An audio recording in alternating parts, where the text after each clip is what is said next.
number one reason that people leave the field is because they don't have adequate education for their children. So I get to provide quality education in the capital of Ethiopia, which is a very, very important part of ministry.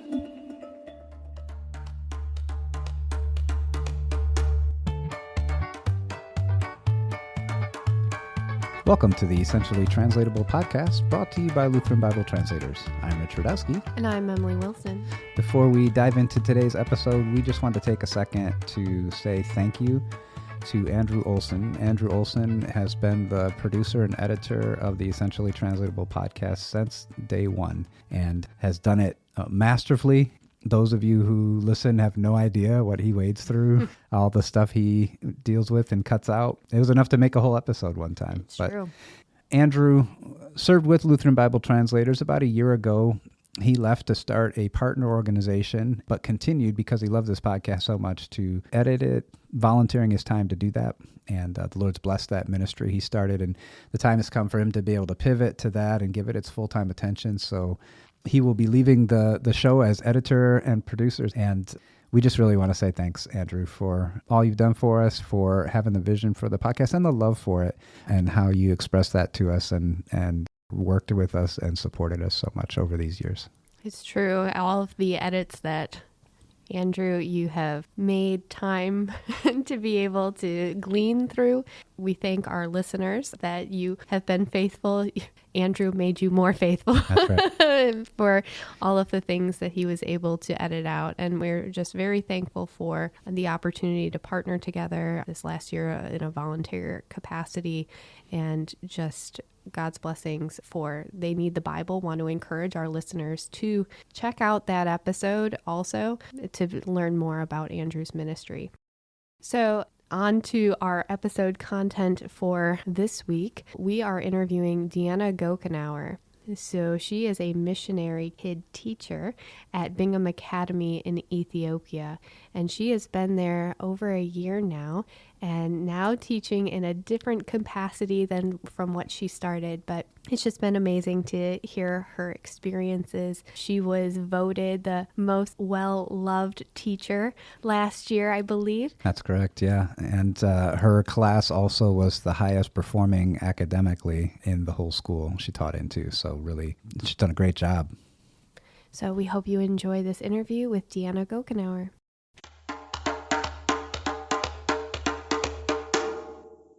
So today we're in the studio with Dee Gochanour during Concordia Mission Institute Week here on the campus of St. Paul Lutheran High School. Welcome to the podcast, Dee. Hi. So whenever we start a podcast, we always want to introduce our missionaries and our audience listeners to each other. Can you share a little bit about your background, where you came from, but also what it is that inspired you to pursue missionary service?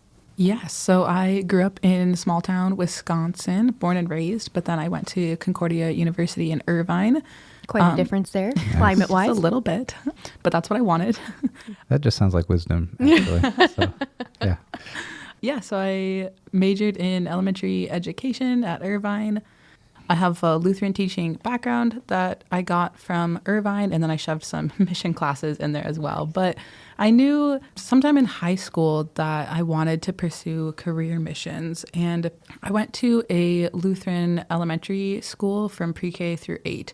So it was instilled very young, like the Great Commission, and that you should live your life for someone else, and that whatever you're doing, you should really pursue God in it. So in high school, I did a lot of courses that I was like, oh, I could really see myself doing this. However, like missions would have to be a background, and I didn't want that. So I knew going out to Irvine that long-term missions was like the goal, and that teaching was the best way to get there.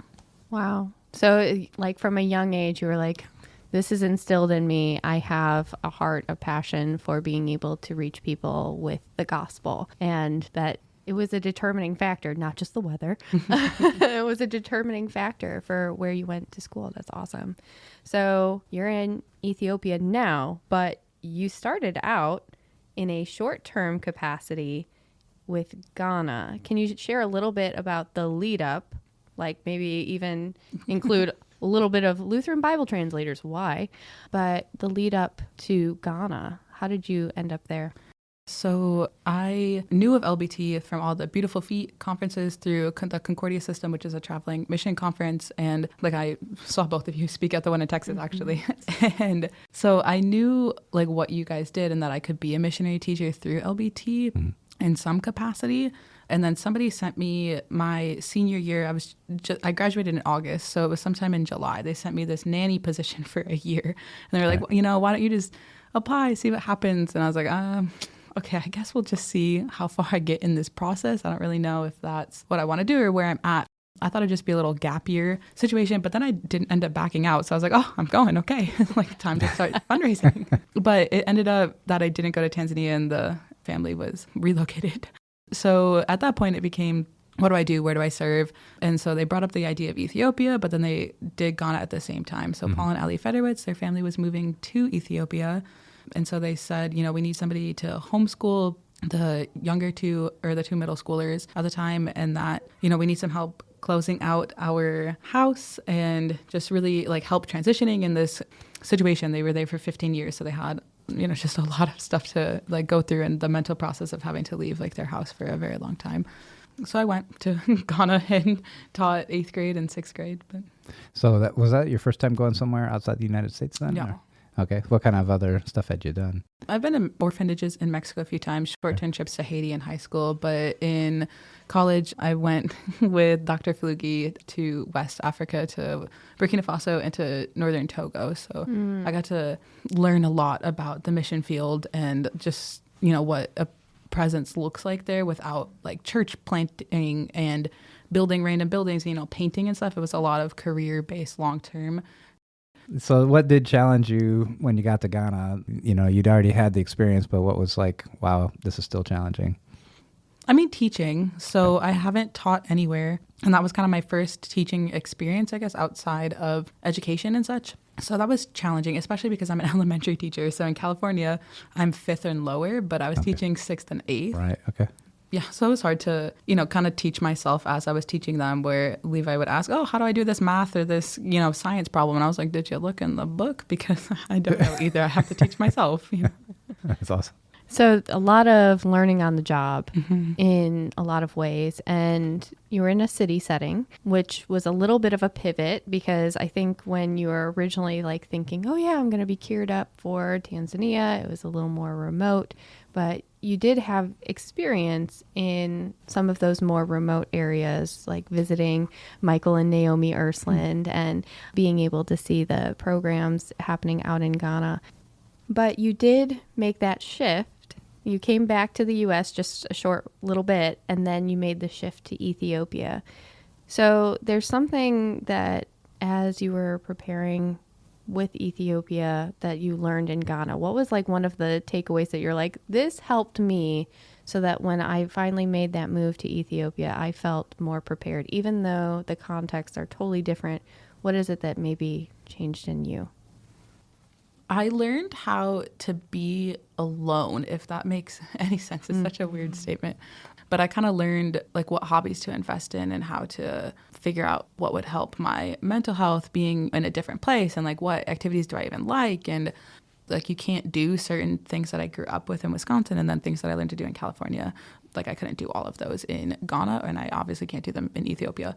So kind of learning just like at what capacity do I do things outside of my job setting. Yeah, that's hugely valuable. I was going to say that to be able to make that adjustment and to know, like, you know, you're a fresh grad and to go from like, okay, this is what normal is to me. This is what my cultural background is as a person from Wisconsin, a grad from California. But to be able to move to a totally different space where the availability is not necessarily all there, that's a bit of an intense shift. Did you grow up with big family, brothers and sisters and stuff like that, and then a lot of friends in school? So this is really even that much more. Yes. Yeah. I've always been around just a ton of people and constantly doing a ton of stuff. And like I was very, very active in clubs and sports and, you know, church, all of these different groups. And I was the same in California. And then Ghana came and I was like, Allie, what do I do? I have so much free time. How do I spend it? But in Ethiopia, there's such a big expat community that I'm a part of as I live on campus. So like I don't have to do as many of the alone time things, but it's still like I've found a decent balance of, like spending time with those other people and doing my own hobbies in my house. Yeah.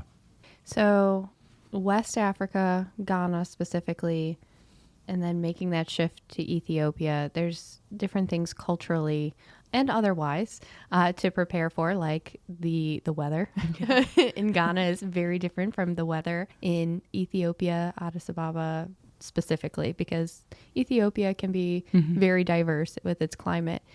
But what is it that you had to do? So you went from, I have to prepare for serving in Ghana, like, okay, I have some West Africa experience. Now you've gained more West African experience and you're moving to East Africa. So what were some of those adjustments that you made? What is it that you had to shift? I think a lot of it was more physical stuff. So I had to break out my Wisconsin winter clothes to take them. Like Addis rains a lot, so it gets very cold there. I took blankets and stuff like that. The clothes too, like culturally, I'm allowed to teach in jeans versus Ghana was still kind of like skirts and stuff. So like I'm allowed to wear jeans and leggings even to work to teach in. So that's kind of a shift actually, that it's a very Western bubble that I live in Addis. I think I had to shift more of what I was doing too. So going from homeschooling to having a classroom was kind of a big shift too, versus when I was homeschooling, I could really cater things to their interests and to like the curriculum they had, versus I had like a wide open scope to include whatever I wanted in my classroom. And then I had 15 students that I had to try and cater to, which is, I mean, they're just completely different settings. And totally different age groups, Yeah. right? Yeah. Yeah. So, and the placement is in partnership with Bingham Academy. So tell us a little bit about Bingham Academy and then what your role is, at least as it started, and we'll kind of talk through. Yes. Bingham Academy is in Addis. It's kind of in the northern part, so it's in a very Muslim part of the city, actually. It's about 20 minutes away from all of the LCMS, like other LBT people. So I don't get to see them too often, and our lives are completely different because we're in very different parts of the city. But it's a pre-K through 12 school. It follows Cambridge curriculum, which focuses a lot more on applying information, versus America is a lot more like fact retention based. So it's a very rigorous, fast-paced curriculum. I taught KG2, which is equivalent to kindergarten at Bingham. So I went from teaching middle school, homeschool, to kindergarten. And it's a really fast-paced, intense curriculum where at the end of my kindergarten like school year, the last month or two, they were, learning multiplication, division. We were doing compound sentences they were writing. They were reading chapter books. Wow. So it was really fun at the end, but it was really difficult at the beginning of how fast I should be pushing these kids. And like, your reading standard is way too low. Like, I'm going to send 4 books home with you and you better read every single one. So it was really difficult to adjust to that too. Yeah. But this next year, you're going to be doing something a little different. Can you share a little bit about how your role is changing in Ethiopia? Yes. I will be teaching 8th grade and 10th grade next year. So I'll be teaching, we call it PSSHE, which stands for Physical, Spiritual, Social Health Education. It's essentially Bible. It takes the Christian studies for the most part. But then if the kids, we do a trip where they leave Addis and we take like a week preparation for that. So it's not just like intense Bible, but it's also, like announcements and any other upcoming crazy events and stuff like that. But I'm excited to go into 8th grade and to 10th grade. I have really good relationships with both of those groups of students because I coached them for sports and stuff. So they already respect me, and they've been asking me to teach them Bible for a while, actually. That's awesome. So Great. they're just really hungry for the word, and they don't know that I'm teaching them yet. Oh. So it's going to be interesting on the first day as they, we transition to this new role and like relationship too, that these students need to see me as the academic person and like the coach and athletic director and stuff too. So some folks listening may wonder, so why would Lutheran Bible Translators be putting a teacher into this particular school? What's some of the ministry connection? How does this support the ministry of Lutheran Bible Translators? That's a great question. So with the Federwitzes, because we're both in the same organization, I count as their teacher at Bingham. So they get significantly reduced pricing for education for their kids, which is a very, very important part of ministry. Like the number one reason that people leave the field is because they don't have adequate education for their children. So I get to provide quality education in the capital of Ethiopia, but Bingham as a whole, we have staff from everywhere with a ton of different mission projects in Ethiopia. Between our entire staff, like, we support at least 50 mission projects in Ethiopia. I get to help support those. I was going to say that I really appreciate you highlighting that fact that a lot of times when people think about missionary service, it's very often tied to, I am doing this particular facet of translation or scripture engagement, but there are needs of support roles for missionaries to be able to accomplish ministry. Being missionary kid teaching is so huge. Like even backing up to your Ghana experience, that Paul and Allie were able to invest in preparing the way for that move from Ghana to Ethiopia after many years serving in country. That's a huge support, not only to know that, okay, my kid's education is being cared for, but they're seeing the same person day after day when I don't necessarily have the energy, the time to be able to invest in their studies. So just how the institution of Bingham Academy is having a whole network of people that are providing spiritual, emotional, physical, like an outpouring of, let me care for the needs of these missionary kids so that the missionary work can continue in Ethiopia. So you have had this opportunity and you've spent a whole academic year there. How is it that you have seen yourself grow? And maybe what is it that has brought you just joy or excitement in your role?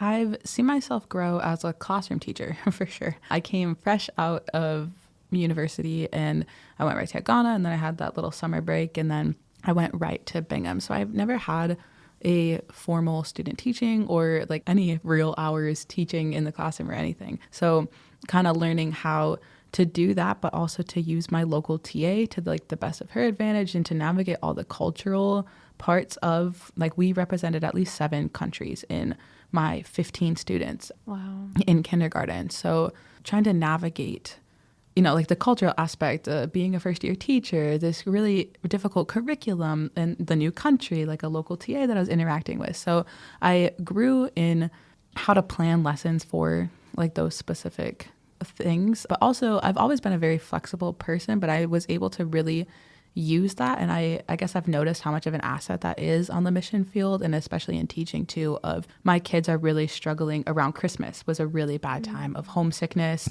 And I sent out a few messages to parents and they're like, yeah, of course, this is our first Christmas away. I was like, oh, well, that would have been really good to know in, early December, but now here we are.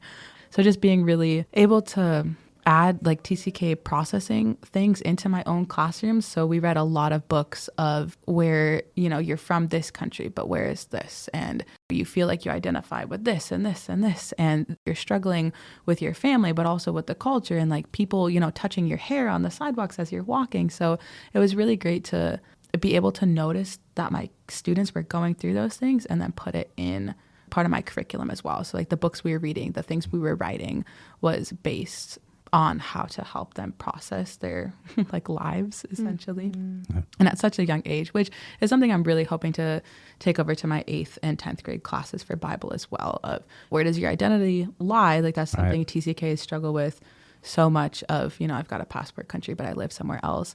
And so adding those processing activities into the older grades too, I think is something that's neglected, especially at our school currently. So I'm excited to kind of try my best to see if we can navigate those parts as well. That is awesome. Yeah, some of our most popular episodes on this podcast have been the stories of the third culture kids and that very dynamic you're talking about. So what a joy to be able to invest in their lives. So in some ways we've already addressed this question, but wanting to give you a chance to like name it. So of the specific challenges of teaching third culture kids, what is it that your unique experiences that have been challenging, but also the unique experiences that have been a great joy for you?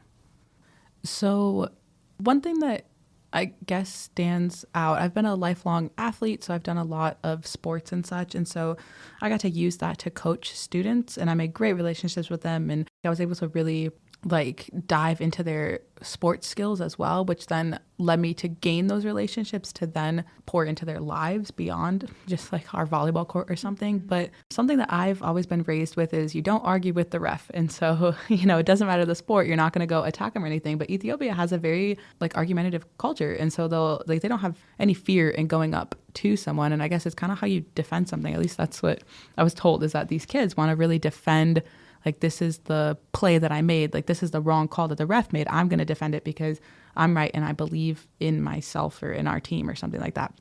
And so kind of getting these kids to understand respect from a different perspective, which is really difficult because you're in such an international setting where we represent over 30 countries. So trying to say, well, like, actually, your perspective is not okay right now and you need to follow mine, but I've only been here for a couple months and like, I'm the adult here, but you're doing what's right in your eyes, but like, actually, that's not what we do at Bingham, and trying to follow some of those things. That's tricky. Yeah. Yeah, and it comes up a lot, actually. That was just one example. It does come up a lot of, you think you are doing what is correct in your host culture, but actually here at Bingham, we don't do that.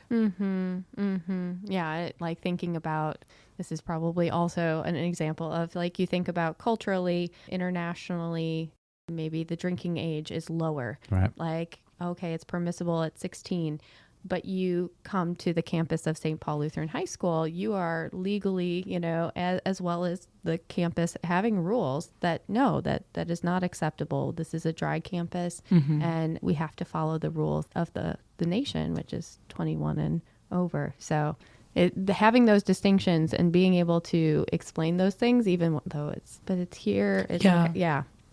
But a particular joy it's not all a challenge for third culture kids, but also being able to find those nuggets of joy and things that maybe you didn't notice before.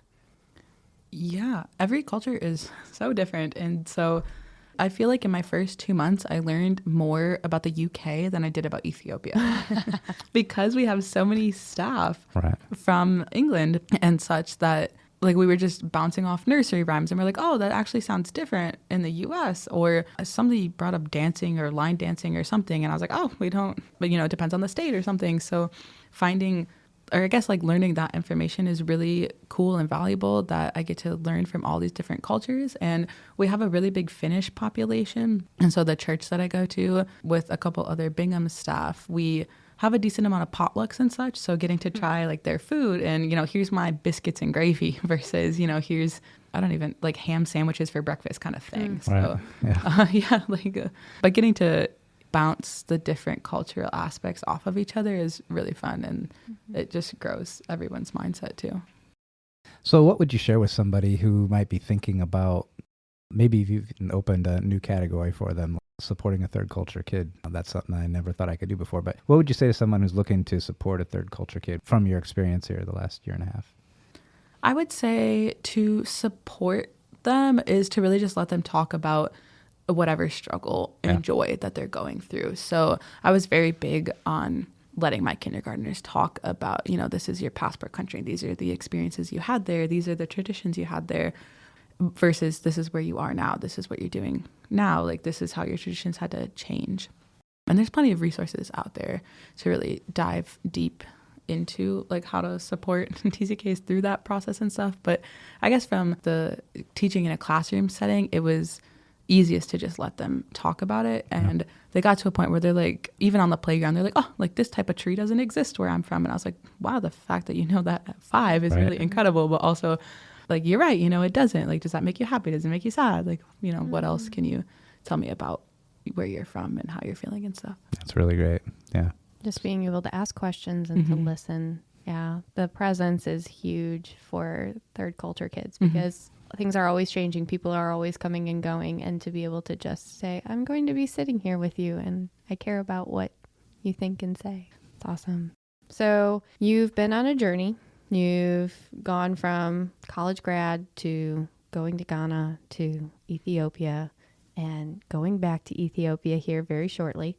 And there's probably quite a few people who, as they're listening to this podcast, either they themselves or they might know someone who is wrestling with should I consider teaching internationally at a place like Bingham Academy? What would you say to that person who is kind of on the fence considering, is this something that God's calling me to do? What would you say to them? Yeah, tough one. I mean, I guess definitely pray about it and try to figure out where the call is coming from. So I had to really decipher if it was, do I want to do this just because I really love traveling and intermixing with these cultures, or am I really doing it for the Christian aspect? And sometimes I still catch myself of, oh, I really want to go here and do this, but the ministry is in a different place, and the purpose of everything that we're doing and that like why I went into this is the main portion of it. It's not going to be easy by any means. It never is easy, but I guess no career path is easy. So I guess, I mean, I don't know. I don't think I'm a great person to ask. I kind of just went down the road and was like, if it happens, it does, you know. The Lord is leading. Yeah. Well, there's a huge value in just saying, well, here am I, send me, to quote the often quoted thing. But seriously, that's a huge part of it, right? Is just being open and seeing where it may go too. Yeah. Yeah. Well, how can our listeners be praying for you and your ministry? I guess just pray for Bingham as a whole. You know, I'm switching into secondary now, so kindergarten to 8th and 10th is a big flop. That the students can really benefit from the unique experience that they're getting in our, you know, intercultural bubble and such, that the students know who it's all for. Well, thanks for spending some time with us here, taking a little bit of your Concordia Mission Institute summer conference time, and it was really great talking with you. We've been talking with Deanne Gochanour, missionary teacher in Ethiopia. Thanks, Dee. Thank you.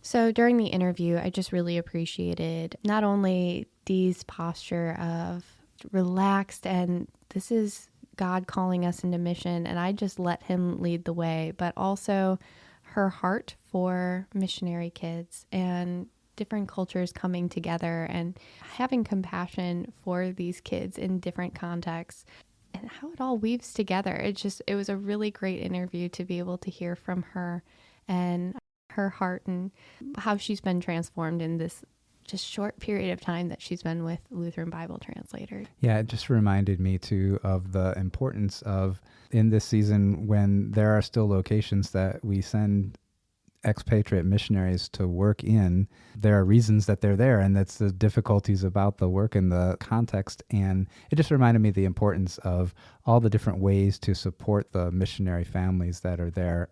As Dee mentioned, educational support for the families is huge. In fact, the biggest reason that missionary families will leave the field context. Yeah, it's just a cool reset for me to think about that this is really an important aspect of who we are and our ministry.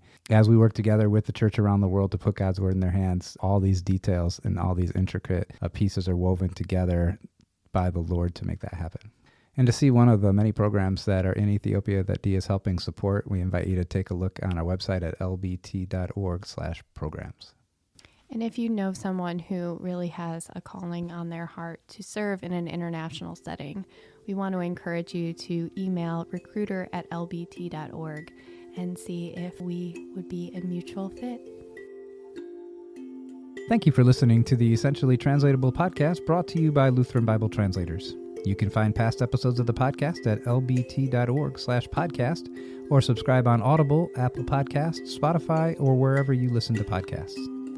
Follow Lutheran Bible Translators' social media channels on Facebook, Instagram, or Twitter, or go to lbt.org to find out how you can get involved in the Bible translation movement and put God's Word in their hands. The Essentially Translatable podcast is edited and produced by Audrey Sider. Executive producer is Emily Wilson. Artwork designed by Caleb Rodewald and Sarah Radowski. Music written and performed by Rob Veit. I'm Rich Radowski. So long for now.